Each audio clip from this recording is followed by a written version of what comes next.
So as I told you, why we need to do this? What is the objective to do this is, the main objectives, 4 important reasons why we do this footprinting is, we need to know the security posture. What do you mean by the term security posture is, whether this organization has firewall, how many firewalls they have kept, okay, what are the configurations of those particular firewalls, right? So these all will be known by doing the footprinting. I will give you one example, like this is the external internet. Any data will come from the internet and go to the internet. Now this is my organization.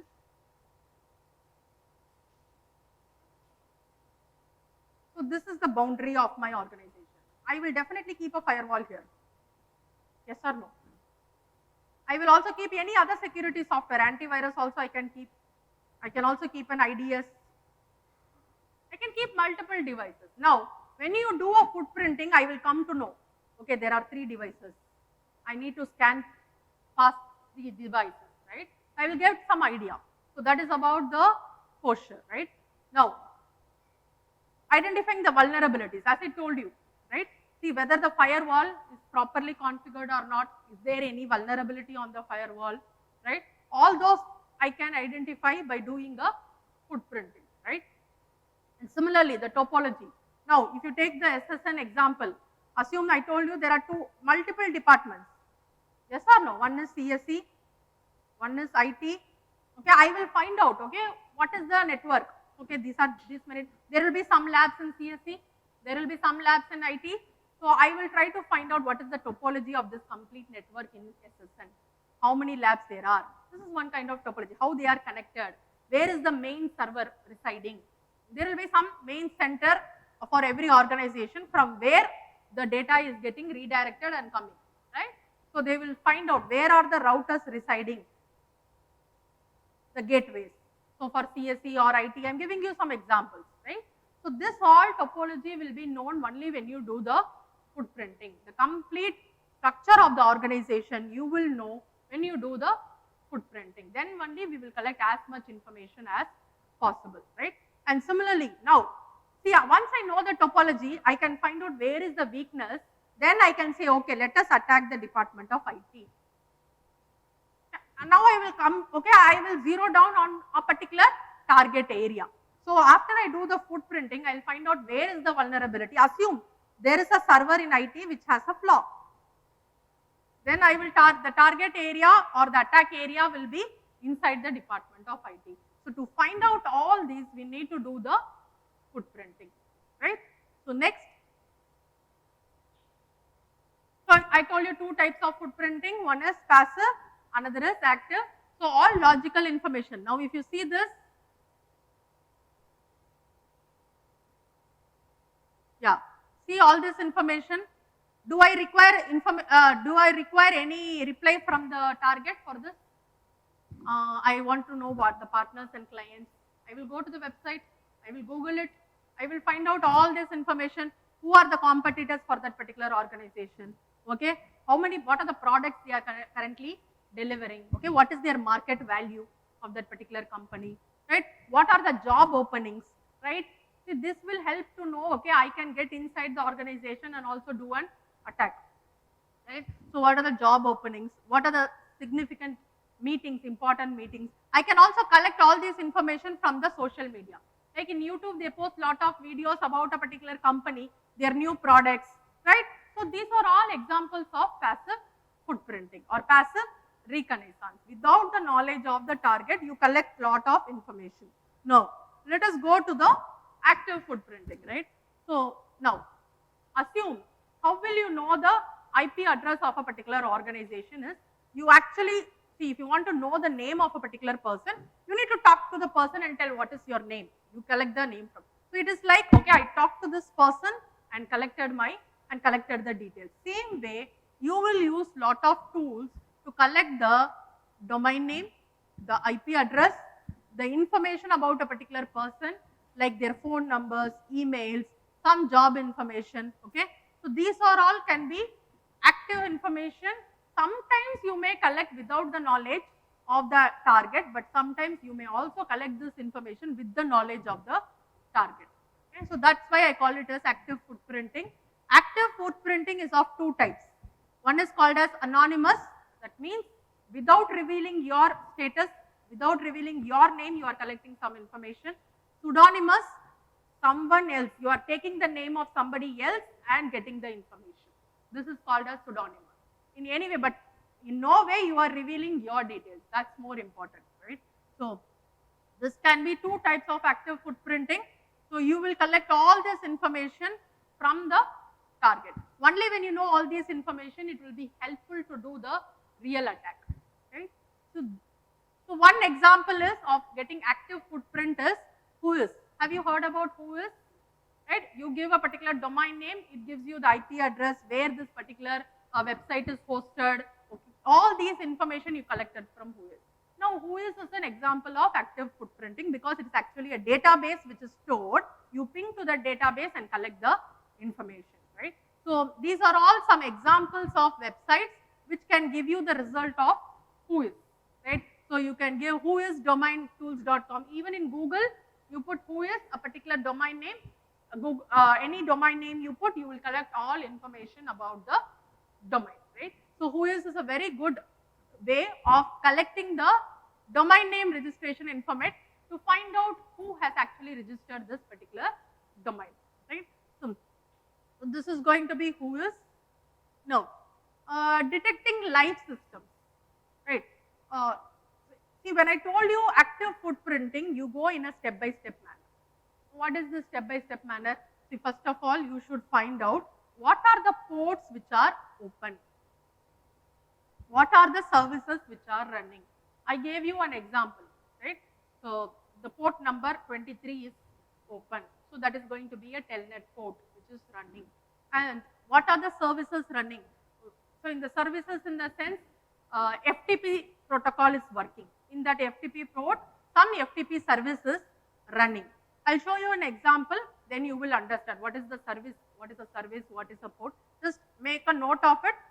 The first aim of doing a reconnaissance is to gather open ports and the services which are running on that particular port. Now you remember, I gave you an example of PHP, right? Why I gave you that example? Because PHP has an inbuilt flaw. Using that flaw, I am going to create an exploit and execute it on the PHP machine. Same way, assume that I have a FTP port open. FTP port is used for what purpose? To send the file transfer, right? Now, if the FTP port is open and some FTP, yes, stands for some FTP service, is running and this has a flaw. If this service has a flaw, I will exploit this service. I will use this service and enter inside this particular port. Understanding? For that, I should know what are the ports which are open, what are the services which are running. And remember, I told you one tool which will execute the exploit. What is the tool name I gave you? It starts with M. Metasploit framework, right? Now, in this Metasploit framework, you can go and show. Now, this service, FTPSD, assume the name of this service. Show FTPSD, it will give some, assume this is 1.3. It will list all the exploits which can be targeted on this service. Then I will use that exploit and start doing the attack. Now, you understand the correlation. First of all, only when I find out what is the port which is open, what is the service which is running, I have to find an equivalent exploit which is present for the same service and execute that exploit on this machine so that the attack is successful. This is the process, right? So first thing is you find out the open ports and services which are running. What are the servers which are running, right? Now this one, definitely FTP server is running, yes or no? Similarly, we have the email server, we have the web server. There will be different servers which are running. We will target any one particular server and execute the attack, right? So then we have what are the different DNS, right? For example, google.com is a domain name service. It will be hosted on different IP address, Yes or no? In India, there will be some IP address for Google. In other countries, there will be different IP address, okay? So you can give ns lookup. Take down this particular command. Give ns lookup and give google.com. You will find all the different IP address of that particular Google, where all Google is hosted. Now, by this way, you will find out, okay, these are all the routers which are present for Google. We can target any one IP address for that particular domain name. So, this is DNS and routers in use. Okay. So, similarly, banner info means you collect lot of information about a website, like, see, what is the OS which is running on this particular application. Sometimes you do not do a direct access, you do an indirect access. The web application is running on Tomcat server. Example, the Tomcat is posted on some Linux operating system. All this information will be given in banner. Even the version of the operating system, the version of the server, all this information we call it as banner information. These are all some detailed information which you get, which will be helpful to perform the attack. So banner means lot of information about the target system. Examples are OS fingerprinting. You can take down this term, OS fingerprinting, or we also called it as TCP/IP fingerprinting. Right? Because most of the data we communicate using the TCP/IP protocol. Right? So OS fingerprinting and the TCP/IP fingerprinting will give you lot of information about the system. The final one is, yes.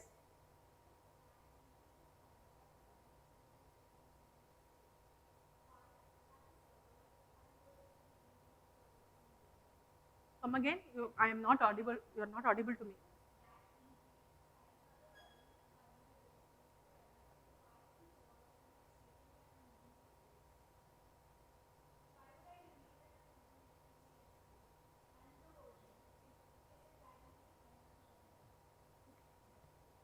See, it is like you collect the information. I collect the information. It may be there, it may not be there. See, certain exploits will be patched. You should understand that. Certain exploits will not be patched. You have to find out that.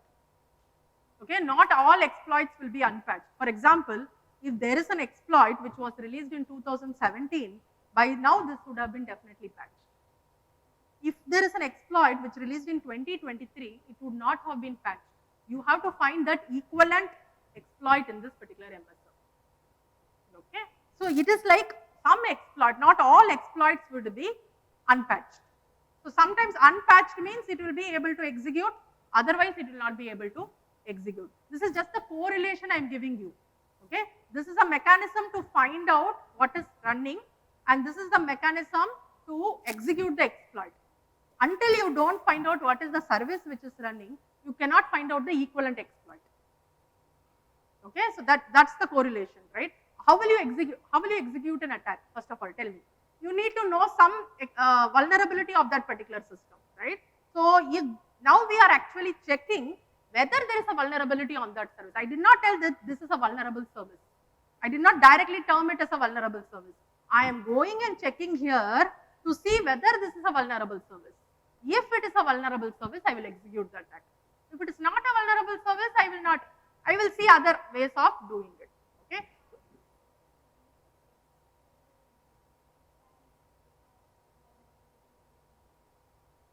No, vulnerabilities will not be revealed. Only service name and service version will be revealed. It is your job to find out whether the vulnerability exists in that service. For that, you need to do a lot of research on that.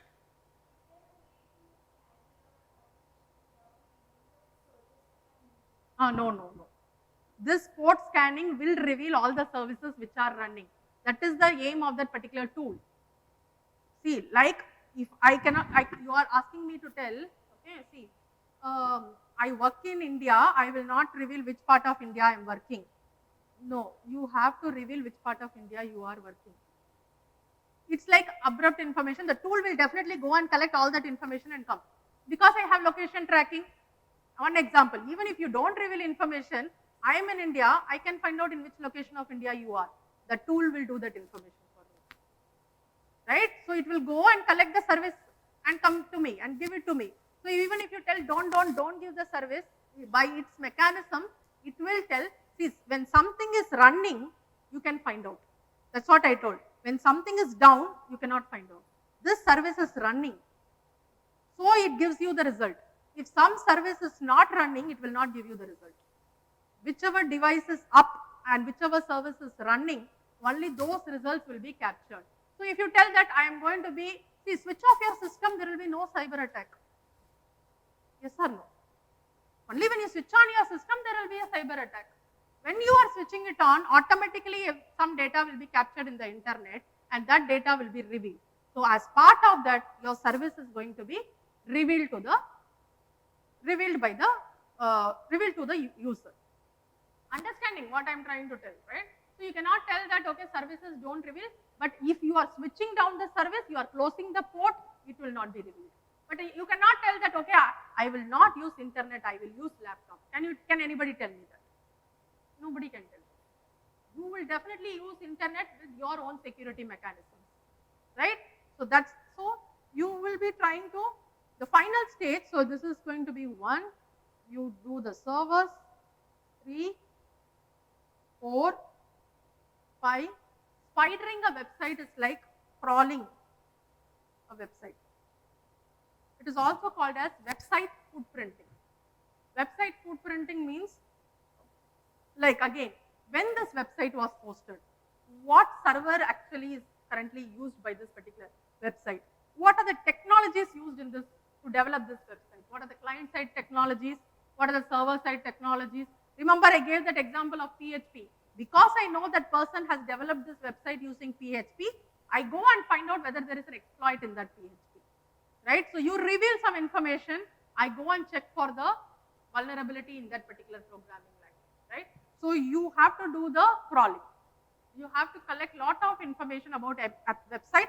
We have some tools, I will show you when I go to the later sessions. Just remember, so we will do all this. Crawling is collecting lot of information about a website. What type of information I will show you, right? So as I told you, active footprinting can also be done by social engineering, right? You collect lot of information by being, so people give the friend request in Facebook, they try to be a friend and collect lot of information, right? So the act of making other person believe and reveal the information, if there is going to be a confidential information, so it is going to be a type of social engineering. Again, people use lot of information from the internet. These are the different mediums by which we can collect the information. Yes? So again, take down one tool which is present in Kali called as SET toolkit. This can be widely used to perform the social engineering attacks. Okay? So SET stands for Social Engineering Toolkit. If you want to do any of the attacks, like I'll give you an example. I can clone a Facebook page.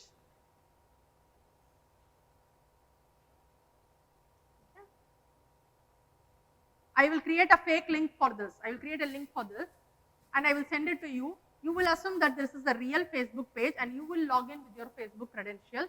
Automatically credential stuffing will happen. I told you what is credential stuffing, right? All these we can do it using social engineering toolkit. You can clone a Facebook page, you can clone a Gmail page, you can clone a Twitter page, the login page. All these you can clone and you can send that particular link to your friend and he will assume that it is going to be the genuine page and they will try to do the credential stuffing attack, right? So now we will see some other types of social engineering attacks. If you see on the diagram, impersonation, you act like someone and collect the data, right? Eavesdropping, like collect some sniffing information, you be a passive, just see what other people are posting on that page and collect some information. Shoulder surfing. Now this is going to be a kind of, my neighbor is sitting next to me. He or she is going to do browsing some Gmail activity. I'm just peeping in, looking in and collecting some information. Shoulder surfing, right? So that's a kind of, again, a social engineering activity. See, some people, they can just see the finger strokes on the key and they can find the passwords. See what keys they are pressing. So that's kind of a shoulder surfing. They try to collect some information from their neighbors, right? Dumpster diving, here is like what you think as garbage can be some confidential information. You take some papers, you just don't, what to say, you don't just put the paper completely on the dustbin. You don't tear it into pieces. You had your Aadhaar number, you had your PAN card in those papers.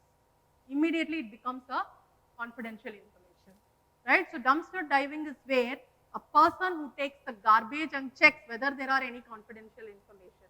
So that's why the PAN card and Aadhaar card xeroxes, if you are not using it, you have to tear it completely and put it in the dustbin, because these are some confidential information using which your data can be stolen in the future, right?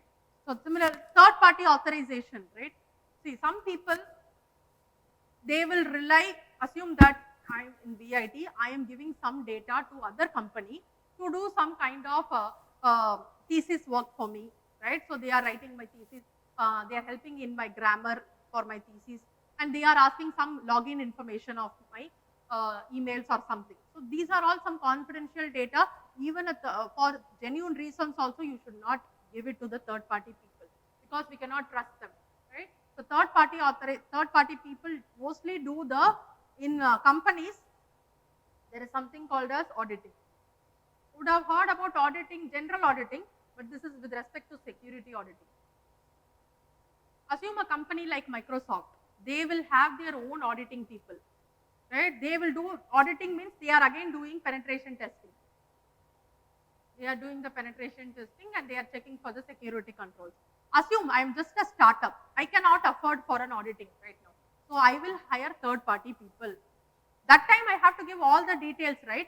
Because without giving the details, how they will test for my security inside the system? That's where the attacker can play a role, right? So third party authorization. And piggybacking is like, see, you send some detail to the server, and from that information he will reply back to you.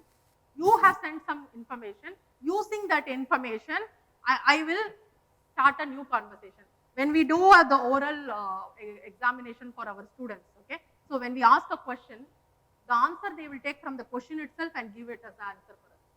That will not be the correct answer, okay? So they are actually bluffing, right? So that we can easily find out, because we gave some key terms, the credential stuffing. I give you, assume that you don't know anything, but the keyword is credentials. With that you can give an answer, right? So the credentials are stuffed and something like that. So this is a kind of piggybacking mechanism. You collect some information from what you have already sent, then ask some more information from the client. That's called as piggybacking, right? So these are all mechanisms of doing an active footprinting using the social engineering, right? Now, the footprinting, as I told you, we can collect information about a network. You see here, in this vertical, you can collect lot of information about a network. Your DNS, yes, you can collect the IP, you can collect the website's information. Access control. Heard about this access control? See, any system, heard about this MAC, DAC, RBAC. These are the three different types of access control. MAC stands for mandatory access control, DAC stands for discretionary access control, RBAC stands for role-based access control, right?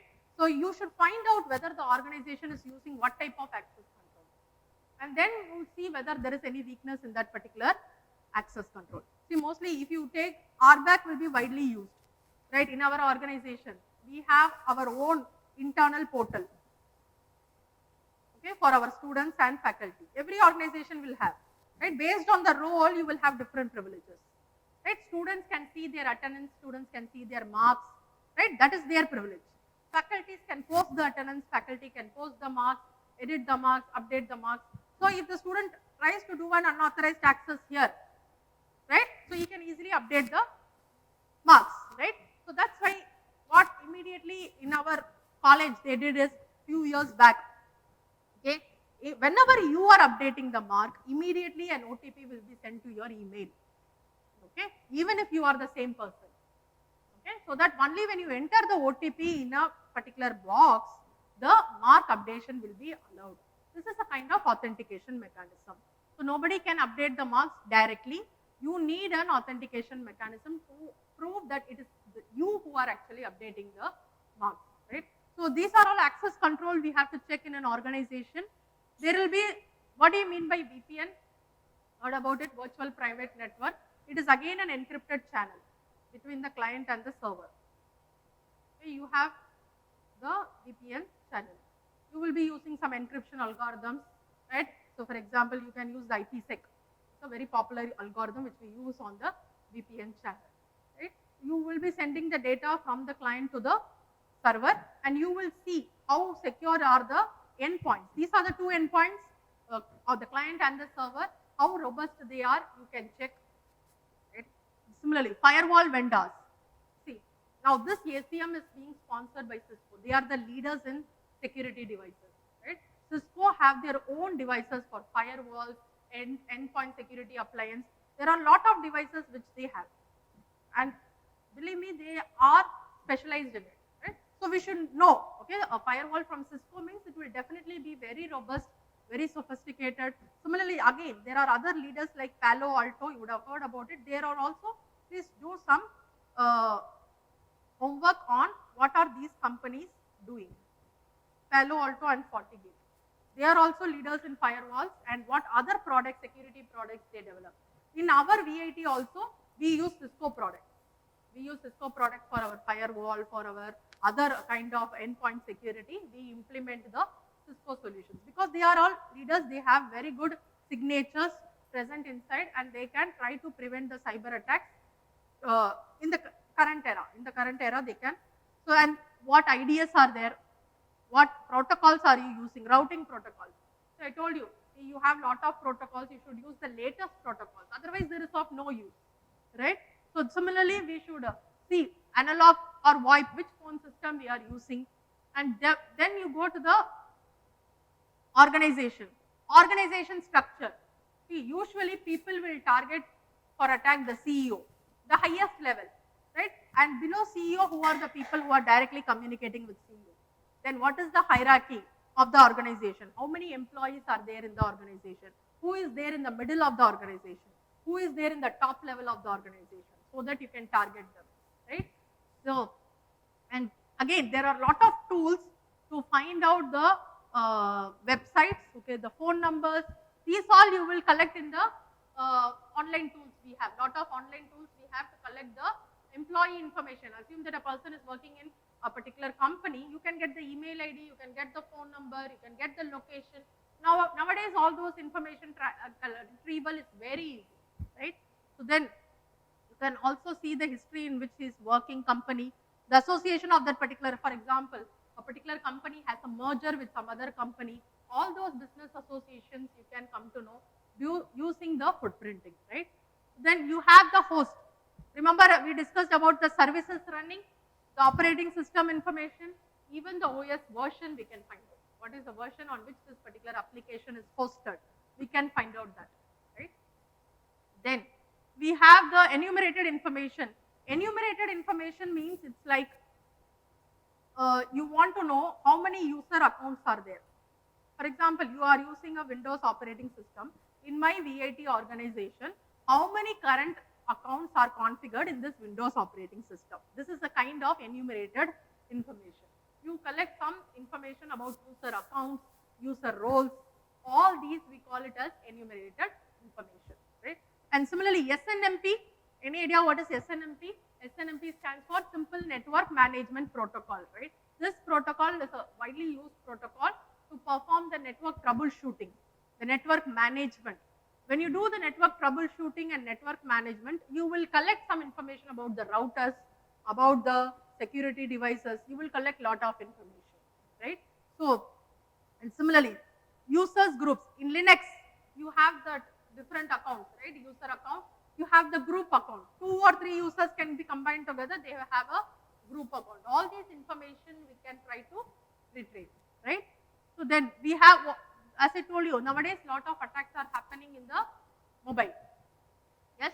So you can try to go and check for mobile attacks. A lot of attacks are happening where they try to steal your contacts, steal your messages, and they try to do lot of attacks on the mobile devices. So mainly the footprinting is going to scan 3 verticals. At the network level, I will capture some data. At the organization level, I will capture some data. At the host level, I will capture some data. All these data only when I have, I can go to the attack. Otherwise, it's of no use. All this information itself will take nearly 30 to 40% of your real time before you do the attack. So footprinting is very important. It's one of the crucial phases of penetration testing, right?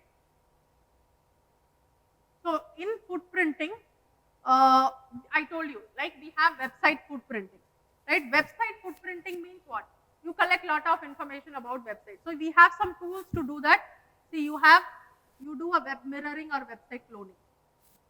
You clone the website. You collect some information about just now I gave an example of set toolkit. I cloned the Facebook page. I cloned the Twitter page. Why? Because I want some credentials to be collected, right? So that's going to be, so these are all some of the tools, Black Widow, HTT Rack, Web Ripper. You can try to do some kind of exploration on these tools. And we can also collect some information from a particular website called as Wayback Machine. You put in Google Wayback Machine and try to give a DNS name for the this particular tool, okay? So for example, google.com. Go inside Wayback Machine and put google.com. You will find out like when google.com was hosted in internet, who was the provider, okay? Who gave you some results, all information on when this website was hosted, when this was last modified, all the technologies used in the particular website, all those things we can collect. At the end of the session, we will go and do a small demo on Wayback Machine, right? So just take the name, Wayback Machine. So yes, I have given the Wayback Machine google.com. You can collect lot of information about the various dates, when sensitive information was removed, when sensitive information was added. All these you can collect from this particular tool called as online tool called as Wayback Machine. This is a type of archive. It's all the information of the websites which are archived and also which are current will be given by the Wayback Machine. No, Wayback Machine. Just put Wayback Machine. Inside that you give any website name. Google.com, SSN.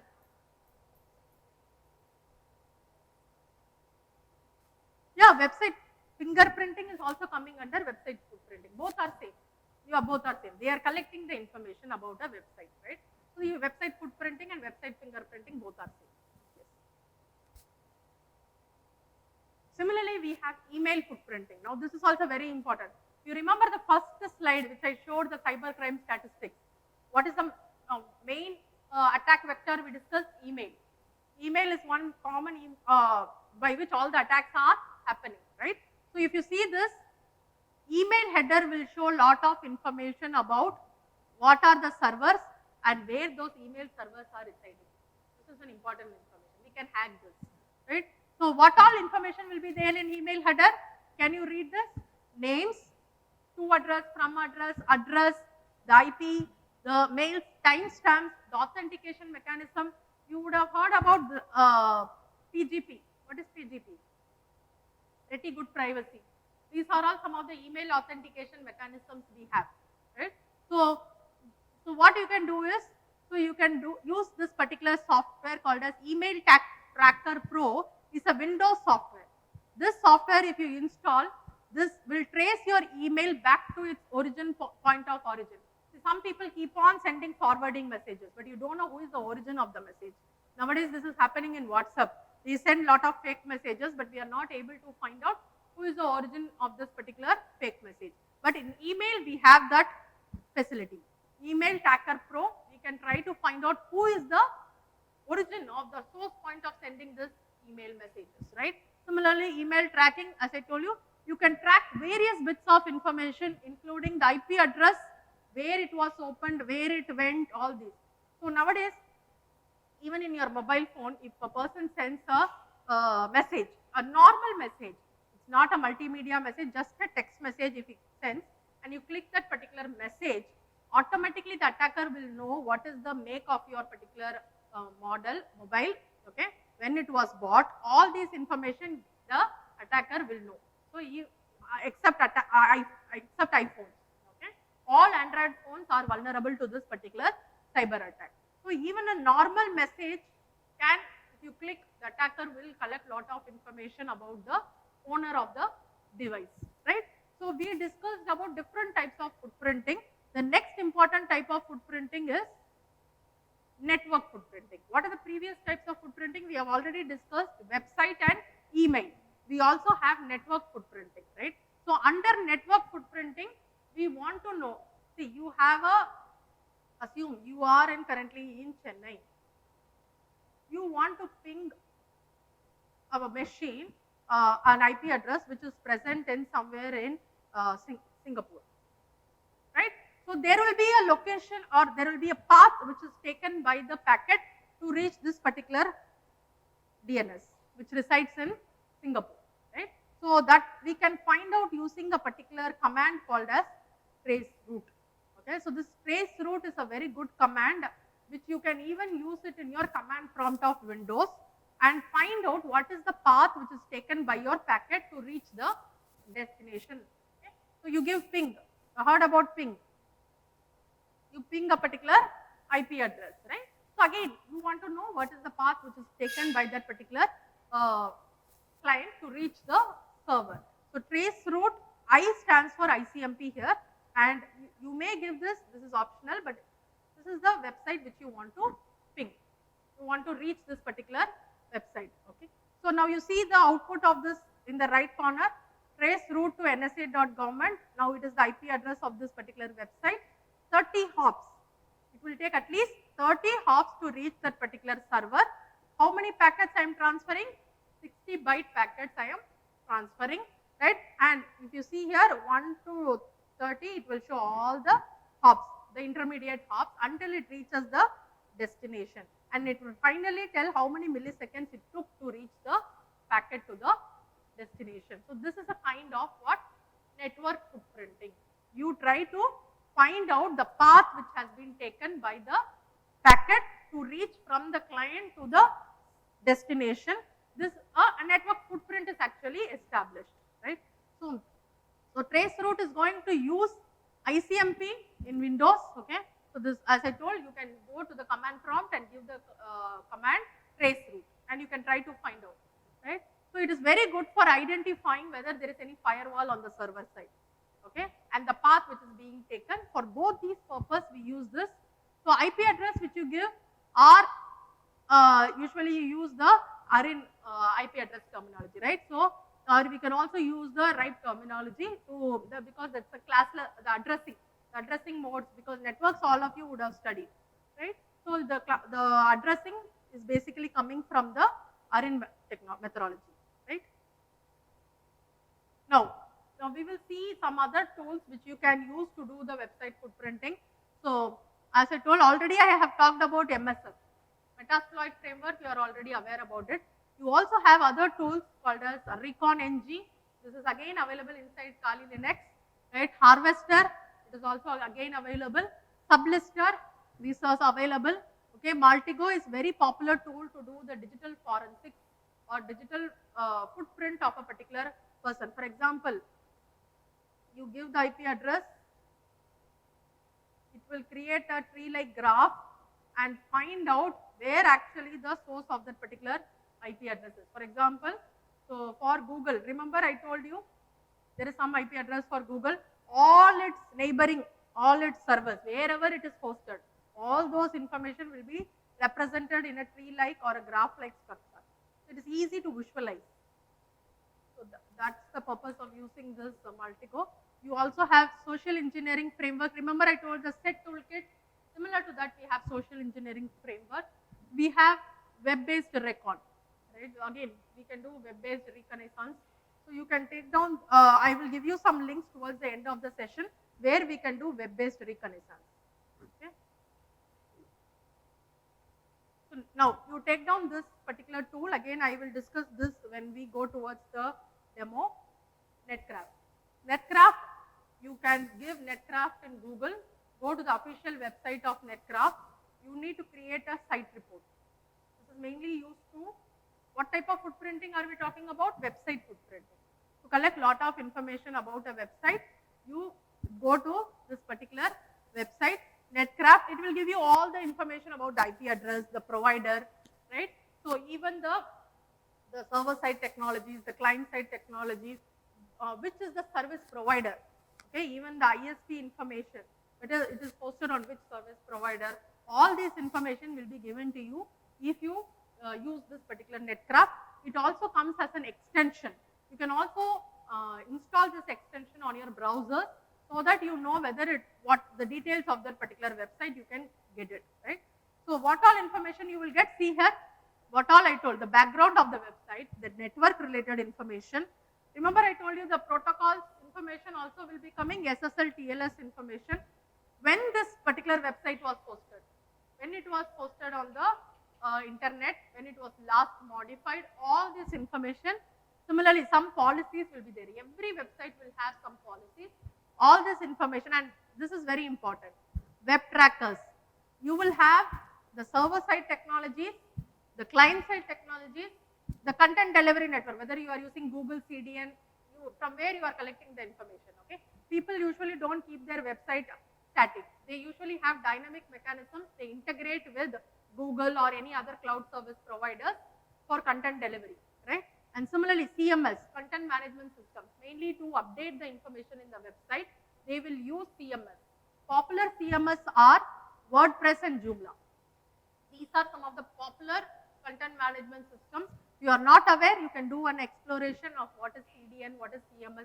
The more information you know about this website, that means you know which part of the website to attack.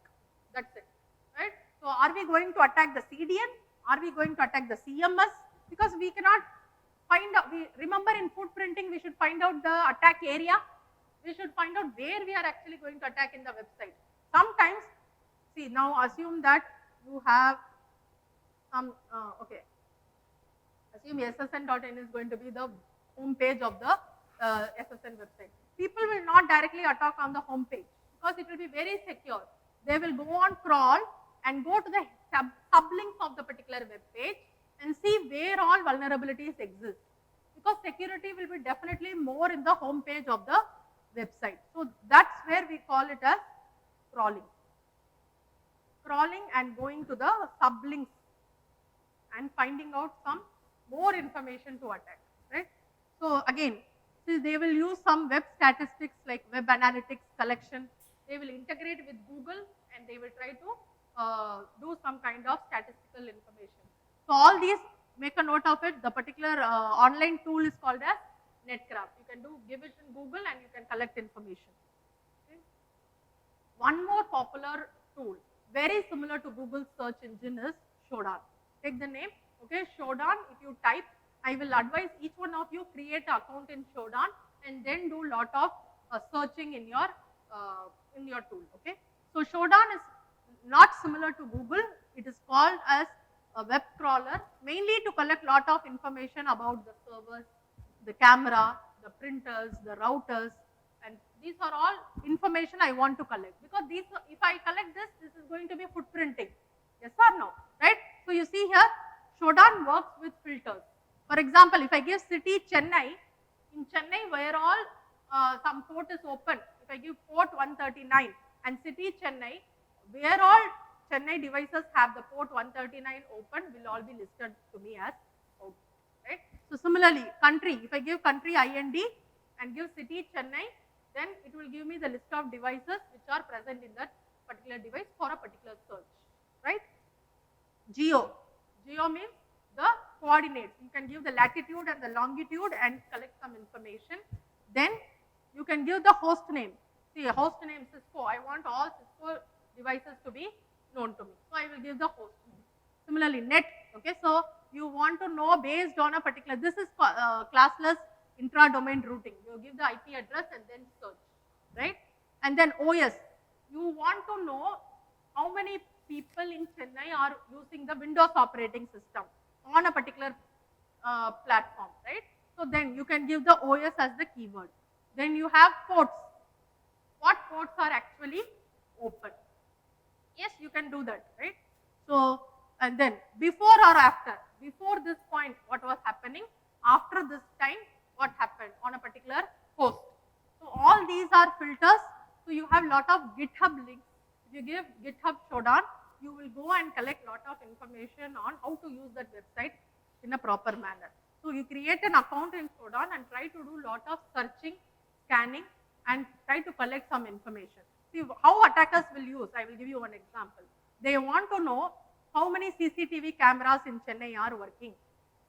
Okay, so they will first give CCTV as the keyword, city Chennai, and they will collect some information. So it will give the IP address of all those CCTV devices. Like this, attacker will try to collect lot of information, right? Then this is how showdown looks like. So if you open showdown in your laptop, this is how it will look like. This is your search box. You can go and give some information here. Yes. This is an online tool. Anywhere it will work. Okay. So whatever I am discussing about website footprinting is on online tool. It will work on any operating system. Right. So this one, you put the filter here. Whatever filter you want, you can put here. You can try to collect some information. Right. See here. So I give port number and I gave JSON. So this is actually the keyword which I have typed. That means the devices which are having the JSON data coming in this particular port, all these devices which will be listed all over the world. Why? Because I did not give any city or country. If I give the filter properly, it will give me only those limited results. So you can go and collect the information again, and you will, once you click on this particular IP link, you see this red one. So when you click on this one, detailed information of this particular device will be given to you. Okay, so yes.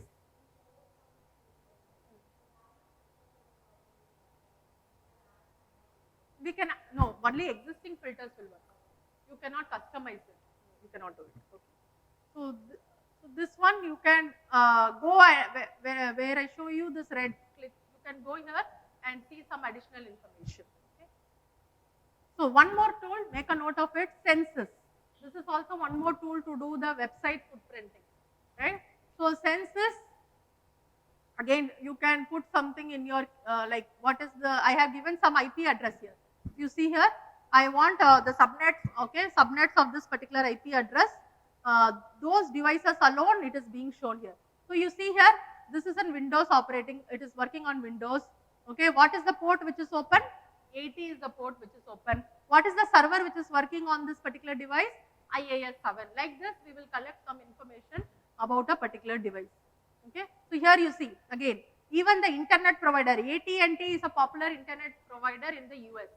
Okay, so that internet provider is currently working on this particular IP address. So I told you ISP provider information will also be known.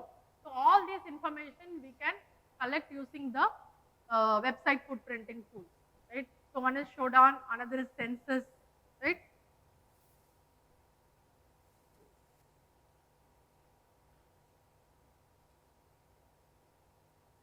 So before going to scanning is our next stage of ethical hacking, right? First stage is footprinting. Any doubts? Are you able to follow? Yes?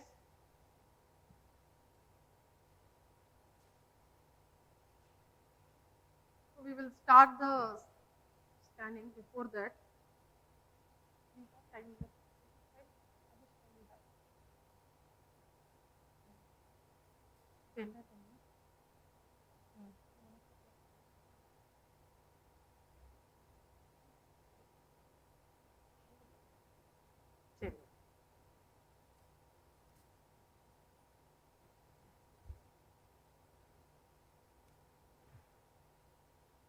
so what do you think will be the output of scanning?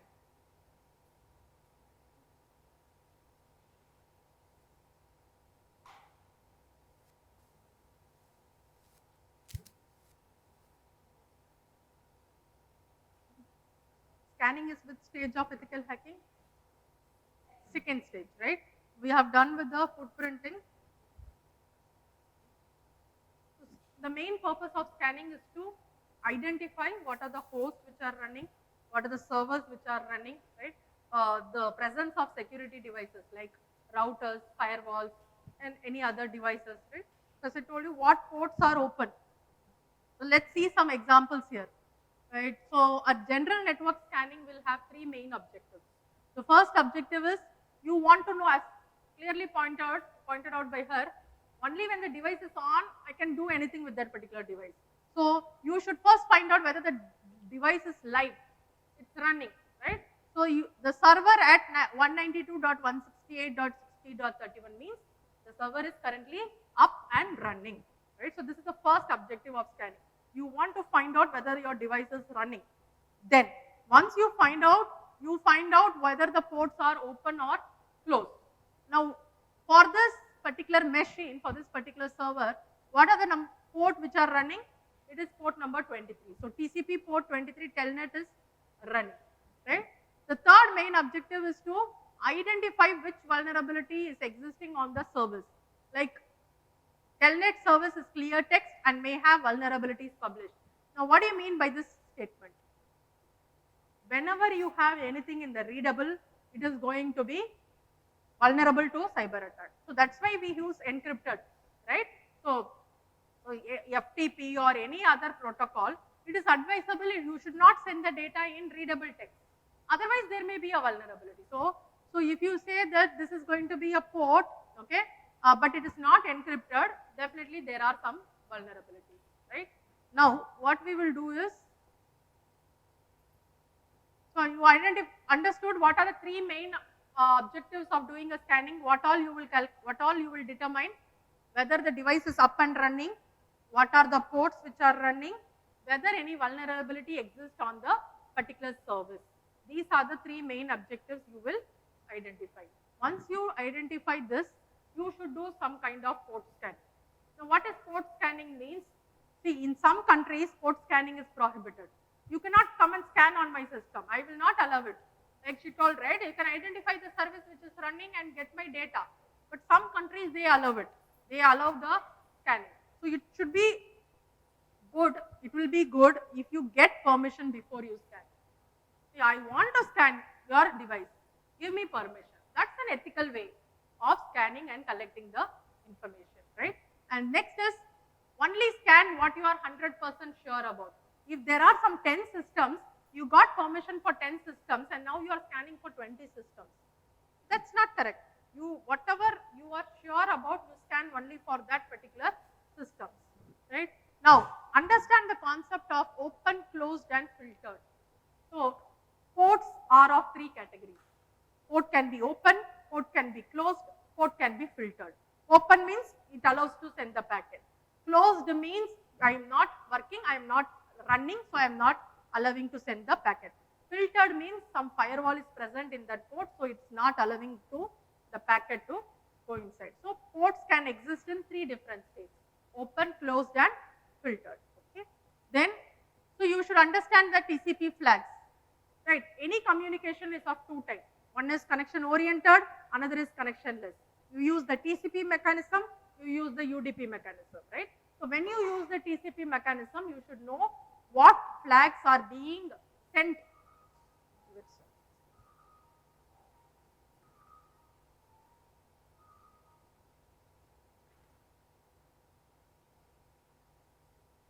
So you should know what flags are being set when you send the, have you heard about this three-way handshake? Yes. Why we need a three-way handshake? To establish a connection between a client and server. Once the three-way handshake is complete, then only the real data communication starts, right? Unless the three-way handshake is not complete, the attacker has the highest possibility to get inside that connection, right? So three-way handshake is a good way of understanding that the server is responding and he is a legitimate person. If the three-way handshake itself is not completed means, then you are somewhere in a problem, because the attacker might be the server or the attacker might be the client, right? So you should understand the TCP three-way handshake properly, right? So now let's, as I told you, the two types of communication, what are they? One is connectionless, another is connection oriented. UDP is an example of connectionless and TCP is an example of connection oriented. So whenever you are using TFTP, okay, that means it is more secure because it is going to be transmitted in a encrypted manner, not directly, it will not be in readable. Similarly, DNS, DHCP, these are all some examples of what? These are all examples of UDP communication, right? Similarly, TCP, your HTTP, all other are examples of TCP communication. So you should know what type of protocol actually you are using at the transport layer, at the application layer. So network basics is very important, then only you can collect the information accordingly, right? So we will see about scanning in detail now. So scanning means you want to identify the target, right? So like mostly we will send an ICMP packet. Whenever we want to collect some information, we will send an ICMP packet. What is ICMP stands for? Internet Control Message Protocol, right? It is a basic echo request and an echo reply packet, which you send it for a pinging, right? By which you collect some information from the server, right? Now, when you get a return type, you collect lot of information, right? So the payload of an ICMP message can be anything. It can be a ping sweep, means you want to collect lot of information on the complete subnet of network, right? There are 24 systems on a particular subnet. All the host information on that subnet, if you give a ping sweep and give the subnet name, all the information can come. You need not scan individually every system on the subnet. You got it what I am trying to convey, right? All the information collectively you can accumulate and it will give you in the tool, right? So now you have lot of tools to perform this. You have some tool, ping sweep can be done with some of the languages like Bash script or PowerShell Windows. You can also use advanced IP scanner, Angry IP scanner. I will recommend Nmap. We will do it using the Nmap to do the ping sweep, right? So as I told you, the easiest way to collect the message is to send an ICMP echo request packet, right? So you send an ICMP echo request packet, and whenever you get some return type, based on that, I will try to find out what type of data or what type of firewall is there, what type of server is there. So if you see this example, if I get a return value of 3, type 3 with code 13, that means the firewall is not properly configured. So every error code will have some description. Based on that, you can find out what is actually happening in that particular device, whether you have a very good firewall, whether you have a poorly configured firewall, what are the devices which are present or residing at the server level can be identified by how? How will you identify? You can use the return value. The echo reply, whenever you get a code value, you can identify, right? So let's see the methodology of scanning. So already I told you, check for live systems. You can check only for live systems. You can check for open ports, right? You can sometimes scan beyond IDS. As I told you, firewall or IDS will block. It will block the packets. So that time you need to use some another type of scanning. You cannot use the normal type of scanning. You need to bypass the firewall. So actually you make the firewall look like you are legitimate, but actually you are not doing a legitimate scan. So that's called as scanning beyond IDS. How you do is, see, in an organization, the same example which I used, internet is there. Now firewall is there. Some or not all data will go through the firewall. Some data will bypass the firewall and go. For example, VPN data need not go through the firewall, right? And similarly, some other data can bypass. Okay, assume that there is a proxy. You can use that particular scanning mechanism and bypass the firewall so that your packet is not filtered out, right? So that is what we talk about scanning beyond IDS. Perform banner grabbing. Already you know this term. Banner grabbing, where we discussed when we talked about the OS fingerprinting. You collect lot of information about the OS. Yes? And then scan for vulnerabilities. You can use tools to look for vulnerabilities. So there is widely used in the industry Nessus. You can make use of this powerful tool. It is available for all different operating systems, for Windows, for Kali. This is a very good vulnerability scanner. It will identify and give you the list of vulnerabilities on your website or on your application, right? So now, you can also draw the network diagrams. Remember traceroute command? Traceroute command gives you the path. That means the topology completely you can also visualize. What is the topology of your particular the packet, right? Proxies. Why do you use proxies? To bypass. So you bypass the firewall and send the packet, right?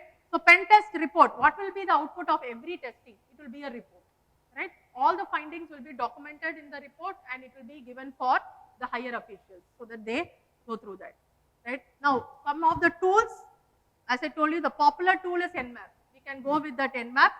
SolarWinds, remember I also discussed about SolarWinds. There are other tools also. HPing is available in hping.org. It comes pre-built inside Kali. It is a very good tool. If you want to explore, you can send lot of different types of packets in HPing. You can create a DOS attack. See, there are different types of flags which are present inside the TCP protocol. I will discuss that. So there are a lot of online tools, and there are also Angry IP scanner and advanced IP scanner are also there. We will discuss that.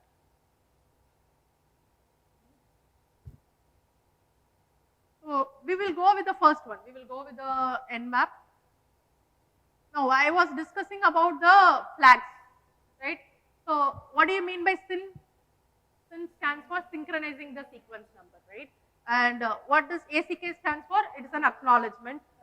You fin final bit, okay? This is going to be the final bit which will be used in the fourth step of your handshake. These flags play a very important role in port scanning. If a particular flag is set or reset, you will come to know what is happening in the connection, right? So now if you see RST stands for reset bit, right? PSH stands for push data bit, and URG stands for urgent data bit, which is going to be a high priority bit. So based on these flags, if you set or reset, accordingly, we can have different types of scans which we can execute in our machine. So we will see in the next slide. So already you have come across this, so I will skip this. You know the TCP three-way handshake, right? So you send a SYN packet, you get a reply SYN ACK, right? And there is going to be ACK, right? Now this is the complete connection establishment. Now you are safe. Now you are in a safe zone, okay? Assume that this ACK has not come. Okay, assume that this ACK is not come. Okay, so it's going to be a half open connection. And it is vulnerable to cyber attack. Yes or no? Now any attacker can use this opportunity and send an acknowledgement to this client. Right? So if this make this particular server down and try to send a new packet. So until this acknowledgement doesn't come, the connection is in the half open state. Now it is fully established. Right? So TCP three-way handshake is very important phase. Now we will see some concepts with respect to port discovery. Already you know what is open port, what is closed port. Now with respect to flags, we will see this, right? See, whenever you send a SYN packet, you get a SYN plus acknowledgement, and then you get a reset, you send a reset flag, okay? That means the port is open, okay? However, you see this, what is the basic difference between the first diagram and the second diagram? In the closed port, you send a SYN packet, but you don't get an acknowledgement, you directly send a reset bit. Now this port is in what status? This port is in the closed status, right? So based on the flags which are returned, you will know whether the port is open or whether the port is closed on the server side. So you get a SYN plus ACK, then you send a reset bit flag, so it's going to be the port open status, but the server is directly responding with the reset bit. It means that he is currently not live, he is in a closed status, right? You want to block the port means you have to close the port, or you can use a firewall. You can use a firewall, right? If you use a firewall on that particular port, I am coming to that, okay? There are some slides where I will tell you, okay? This is the first basic, how to find out whether a port is open, how to find out whether a port is closed. Are you understanding, right? Now, we will see, so if you see here, if the server returns SYN ACK packet, then the port is open. If the server returns the reset packet, then the port is closed, right? So now, as I told you, the communication can be in connection oriented or it can be in the connectionless. Now TCP port open port scan we saw in the previous slide. Let us see a UDP port scan. Now what UDP port scan, if you don't get any response, okay, So that means the port is open, but it is filtered. That means what? There is some firewall which is actually blocking. So though the port is open, you don't get any response. Now here, see here, when you send a packet to a particular port on the server, you get a ICMP error message with type 3 code 3. I told you every ICMP will get an return value with a particular error code. From the error code, we can find out what is actually meaning of that particular packet, right? So now you see here, the port is closed. So what is the basic difference?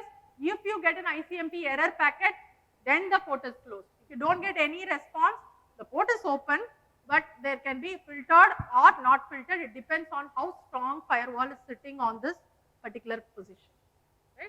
So unless you don't get any error packet, you can assume that the port is open. So this is one way of finding out how the port is, whether the port is open or whether the port is closed. Now coming to her point, even if the port is open, I don't want to send any data. So now what I want to do is, I am checking whether a firewall is present or not on the server side. So you see here, there is an attacker, he is directly sending a probe packet, right? Now if you don't get any response, it means a firewall is present on this target port. That is why it is not sending any response. Whereas if you see here, the attacker is sending a probe packet. If you get a reset packet, that means no firewall is present and you can access the particular port of this particular server. Understanding? So this can also be used to find out whether any firewall exists on the server or not. So the rule is, if the server returns no response, you have a stateful firewall sitting on the server which is doing a proper session management. Whereas if the server is going to return the reset packet, there is no firewall. So this is one way of finding out whether there is a firewall on the server side, right? So as I told you, based on the flags which are set, we have different types of scans which are working. You have null scan. Null scan means all the flags are turned off. Your SYN flag, FIN flag, your ACK flag, all flags are turned off and you send a null scan, right? So if a closed port will always respond to a null scan with a reset packet, right? If no packet is received, then that means the port is open. So this is the interpretation you can get. If there is going to be no packet is coming, what is the status of the port? When you are doing a null scan, then the port is open. However, if you are getting a reset packet, what is the interpretation? The port is closed. So this is an interpretation when you do a null scan. Similarly, if you can do an XMS scan where you set all these flags of your TCP protocol. You set the FIN flag, you set the push flag, you set the urgent flag. Closed port will respond with a reset packet. Okay. FIN scan is there. Similarly, ACK scan is there. There are a lot of other scans which are present. You have TCP scan. Each scan has their own characteristic to collect lot of information from the server, right? So we will talk about the Nmap tool, because this tool is definitely going to be useful for your port scanning. So Nmap stands for Network Mapper. It is going to be mainly used for security auditing, right? So when you do a security auditing, like what all information you can collect, you can do the port scanning, you can do the OS detection. Ping sweep means you can ping and collect information. Version detection. Now this is how it looks like. On the right hand side, if you see the diagram, this is how the Nmap tool will look like. You will give a command, you will give the particular syntax, and can you see here host, services, Nmap output ports, topology, all these, right? So the port number, which is, see, green stands for port which is open, red stands for port which is closed. Okay, so you see here TCP ports are open. So what is the service which is running? What is the version which is running? Right? Automatically it will come. Now you will use this particular service and see whether there is any exploit present for that particular service, and you will do the attack in the later part. This is only the port scanning which you will do. Okay. Understanding the view of this, you see here. So what are the important information you got from this particular tool? Can you tell me? For a particular host, what all information you got? Yes? The ports, the protocol, the state, and then the services, the version. So all these only for which are running, up and running you will be able to collect. Okay. So this is a view of running an Nmap in your Kali Linux. Okay, Nmap is pre-built inside Kali. Okay, so you can just give the command SV stands for the scan followed by version. Remember, until you don't give V, the versions which are running on the particular IP address will not be revealed. So you give, so you see here, usually Nmap is command line in Kali. It is GUI in Windows and other operating systems. Here you will get a command line. Okay, so that's why all the results are coming. So you see here, 989 closed ports. That means these many ports are not open. So you cannot scan those ports. Only ports which are open you can scan. See here, these ports are open. You see what are the protocols. Okay, you see what is the operating system. It's running on, I told you, right, Kali. They are using a virtual box and they are able to determine what is the Windows service pack version number. Every information will be collected using this Nmap. Okay, so Nmap is a very popular tool to do the scanning, port scanning and grabbing all the additional information. So as I told you, one more tool is HPing. This can also do all the information whatever we discussed. We can perform the firewall testing, we can do the port scanning, network testing, OS fingerprinting, all these again it is available inside the Kali, right? So you can use this. Now towards the end, I told you we will discuss about the data breach investigation report. This is the data which we have collected from Verizon. Verizon is a very popular American wireless network operator. They usually do a study every year and find out which are the top breaches and top incidents. What is the difference between incident and breach?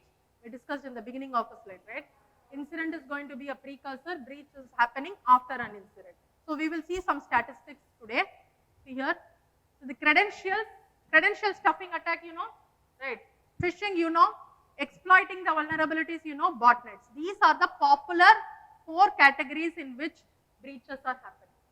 So data breaches are happening in these 4 categories. So again, ransomware is in the top. Lot of attacks are happening in the ransomware with 13% increase. And so you can see, can you see this graph? There is a steady increase in the ransomware. From 2017 to 21, you had a very steep increase in the ransomwares which are happening, right? And the next slide talks about the incident. In incidents which are top, in breaches which are top, right? So what is action vector? The path which is taken to execute a payload, right? So you see here, hacking is on the top, web application hacking. Then you have the email, then you have the malwares. These are the top 3 action vectors, right? Similarly, action varieties, which is the top type of attack, DOS. Denial of service leads the action variety in incident. Followed that, you have a backdoor. You know what is a backdoor? You get a backdoor entry and then do an execution on the vulnerable system, right? And these are ransomware also stands on the 4th slot. So these are some of the statistics which I have collected. I usually read lot of DBIR of different companies. Okay, you do a homework on Symantec and Verizon, and there are multiple other companies. They release their DBIR every year. 2022 till 2022 they have released. Only when the year gets completed, they will release the next DBIR, data breach investigation report, right? So then we have with respect to breaches, right? So because incidents will happen first, then the breaches will happen, right? So with respect to breaches, tell me what is in the top category? Again, hacking. Web application hacking dominates. Then you have the email. Then you have some kind of error, right? Followed by some software hacking. And with respect to action varieties, you have stolen credentials, you have ransomware, you have phishing. These are some of the top action varieties in breaches, right? So this investigation report is very important. One of the recent cyber attacks which I have come across is called as Buhti. This is a new ransomware which works on executing some payloads on the remote machine, right? So try to, this reference I got it from Symantec. As I told, Symantec, many antivirus companies, they do a lot of research on finding out what are the recent cyber attacks, and they try to develop a patch or they try to develop a signature to mitigate that particular cyber attack, right? So you can go through this. Again, what is the idea behind ransomware? encryption, right? You encrypt the files and then demand a ransom amount of money from the victim. So the encrypted files are appended with a new extension. So until the victim doesn't release the money, those encrypted files cannot be decrypted. So the key will be available with the attacker. So this is the mechanism. So towards the end where we have come, we will discuss about some of the countermeasures before we go. Yeah. How are we going to protect ourselves? You need to do a risk assessment, right? So periodic scanning, periodic monitoring of your organization devices is very important, right? So it is not necessary that at every proper intervals of time, you need to do a penetration testing. It can be quarterly, it can be half yearly, it can be annual. You need to do a penetration testing and see whether your security controls, what is there today will not be there for the next year. There will be many updates which are coming, right? So you need to be updated. So you need to do a lot of background checks. So you also need to check whether your firewall is working properly. It is dropping all the invalid packets, all the malicious packets, and only allowing only the legitimate packets. Otherwise, the firewall is not working properly. So you need to apply the application layer monitoring. See, we were talking about TCP and UDP. It is at the transport layer, right? Even at the application layer, you have attacks. Okay, at the HTTP, at the email, these are all application layer attacks. You need to have proper firewalls which are working to monitor the HTTP traffic separately for the email traffic separately. So again, we need to use some intrusion detection mechanisms to identify, as I told, port scanning should not be allowed for everybody. You get permission from me and then do the port scanning. Otherwise, the IDS should block that particular port scanning, or the firewall should block the port scanning, and the connection should get terminated. This is a proper countermeasure. Right? So these all countermeasures should be employed by the organization, then it is going to be a secure organization, right? So with this, we will close. Hackers? Maybe they can, yeah, they can bypass. They can use some bypassing mechanisms and they can do it. Like, yeah, they do it. See, that's what I told you. No, if you go with companies like Cisco, they have very robust firewalls. They cannot be bypassed. They have very good signature mechanisms. But whereas some small startups, when they use new firewalls, they are not that much stronger enough. They are not that robust.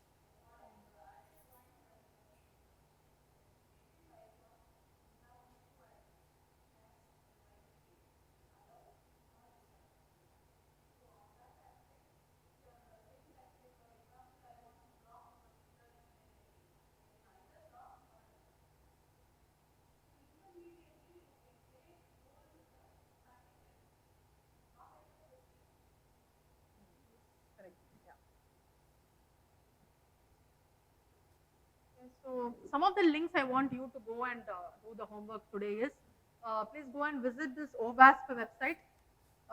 It will Open Web Application Security Foundation project. So it will give you the top 10 web application attacks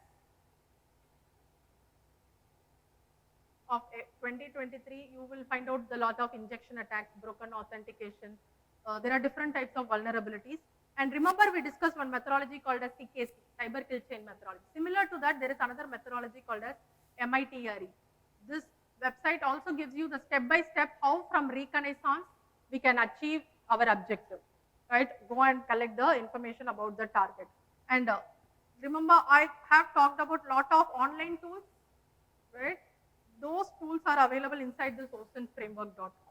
You can go inside this ocenframework.com and do some exploration on how to collect lot of usernames, how to collect email ID of people. Now I will give you one. People are doing lot of forensics on, say you do forensics on image. If you upload an image, I can give you the location and when this particular photo was taken. So that's kind of image forensics. So you have lot of online tools. You please visit this and collect lot of information about this OSINT framework.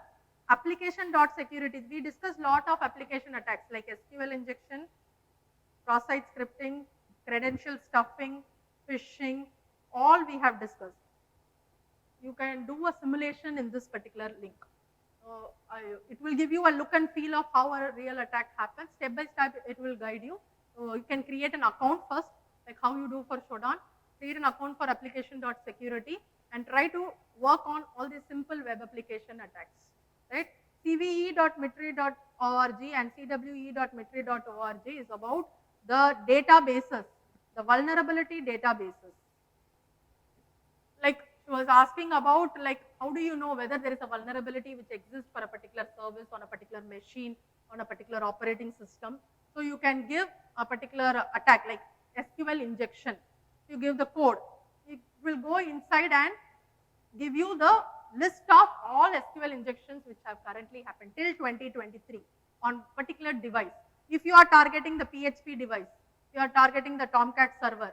So on that particular server and on that particular programming language, is there any particular vulnerability? You can do an exploration inside the cve.mitre.org and cwe.mitre.org. Okay. So with this, I will close the session. Any other queries?